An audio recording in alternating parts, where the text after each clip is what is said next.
സുരേഷ് കൃഷ്ണ അടിപൊളി മെമ്പറാണ്. ഞാനിപ്പോ കഴിഞ്ഞ ഇത്രയും നാളിനിടയിൽ കണ്ടുപിടിച്ച ജം എന്ന് പറയുന്ന മച്ചാനാണ് സുരേഷ് കൃഷ്ണ.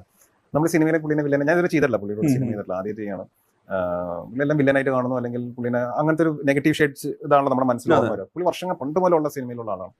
പക്ഷെ ഇതിലൊന്ന് പുള്ളി കോമഡിയുടെ ഉസ്താദാണ്. കൗണ്ടർ അടിച്ച് ഗിരീഷൊക്കെ അവസാനം ഞാൻ ചിരിച്ച് മറിഞ്ഞ് നിൽക്കുന്നുണ്ട്, ചേട്ടാ ഇനി കൗണ്ടർ അടിക്കരുത്, ഇനി ചിരിക്കാൻ പറ്റില്ല എന്ന്. സീരിയസ് ഫേസ് ആണ്, പക്ഷെ കൗണ്ടറുകൾ കോമഡികൾ ഇങ്ങനെ വന്നുകൊണ്ടിരിക്കും. എന്താ പറയുക, ഭയങ്കര ഓർഗാനിക് ആയിട്ടുള്ള നല്ലൊരു ഹ്യൂമൻ ബീങ് ആണ് സുരേഷ് കൃഷ്ണ. അത് കണക്ട് ആയി പെട്ടെന്ന് പുള്ളിയുടെ നല്ല അച്ഛനാണല്ലോ. നമ്മുടെ മനസ്സിൽ വില്ലനും പരിപാടിയും ആയിട്ട് നിൽക്കുന്ന ഒരാൾ ഭയങ്കര നല്ലൊരു ഹ്യൂമൻ ബീങ് ആണ് തോന്നിയതിലാണ് കണ്ടത്. എനിക്ക് ഇനിയും പുള്ളിയോട് വർക്ക് ചെയ്യണം എന്നുള്ളത് ഭയങ്കര ഒരു ആഗ്രഹമായിരുന്നു. ഒരു ഭയങ്കര ഗുഡ് എനർജിയാണ് പുള്ളി അടുത്തുള്ളപ്പോൾ. നല്ലൊരു ആണ്. എനിക്ക് തോന്നുന്നു ബേസിക്കലി അതാണ് മെയിൻ കാര്യം. നമ്മളൊരു ആളുടെ വർക്ക് ചെയ്യുമ്പോൾ ഒരു ഗിവ് ആൻഡ് ടേക്ക് എനർജിയിൽ കിട്ടുന്ന ഒരു വൈബ് ഉണ്ട്. അത് കറക്റ്റ് ആയിട്ട് വരികയാണെങ്കിൽ അത് ആ കോമ്പിനേഷൻ അടിപൊളിയായിരിക്കും. അവിടെ റെസിസ്റ്റൻസ് ഉണ്ടെങ്കിൽ അത് വർക്ക് ആവില്ല. അങ്ങനെ ഉള്ള ആൾക്കാരുടെയും വർക്ക് ചെയ്തിട്ടുണ്ട്.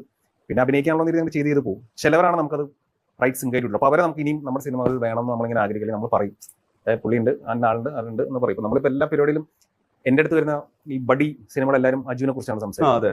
ഫസ്റ്റ് ഓപ്ഷൻ അജു ആണ്.